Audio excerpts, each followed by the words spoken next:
Bonjour, je suis Dr Alexandre Balou, gynécologue obstétricien, et aujourd'hui on va parler chirurgie et endométriose.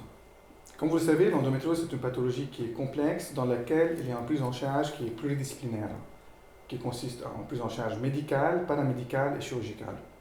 La chirurgie reste une option de traitement qui a ses indications. Cette indication, elle est prise essentiellement lors d'une réunion de concertation pluridisciplinaire, dans laquelle il y a plusieurs intervenants qui décident de la type de chirurgie et de l'intérêt de la chirurgie qu'elle soit faite.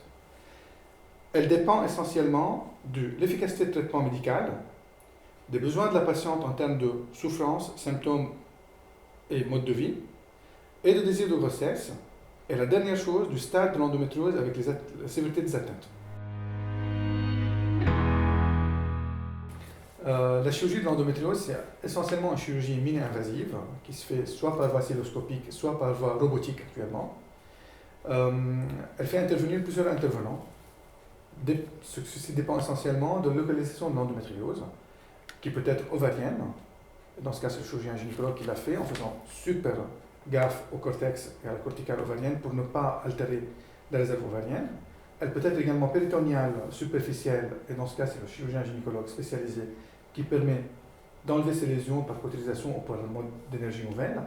Elle peut être également digestive, avec une atteinte digestive qui est grave, et dans ce cas, c'est le chirurgien digestif en coopération avec le chirurgien gynécologue qui l'opère pour enlever et réséquer ces lésions.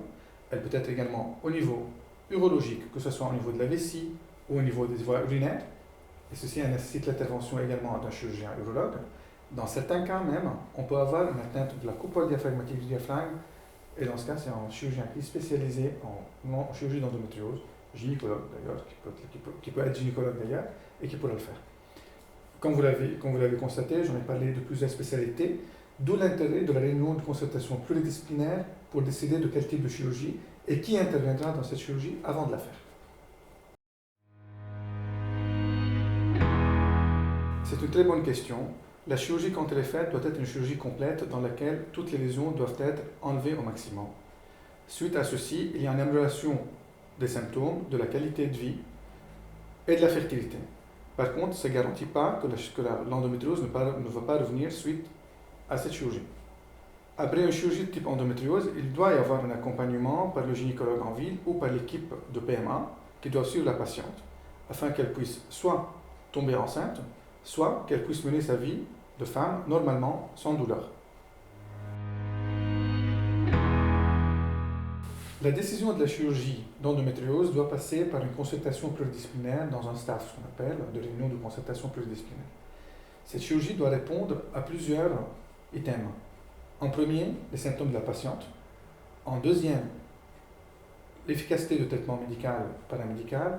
En troisième, la fertilité de la patiente.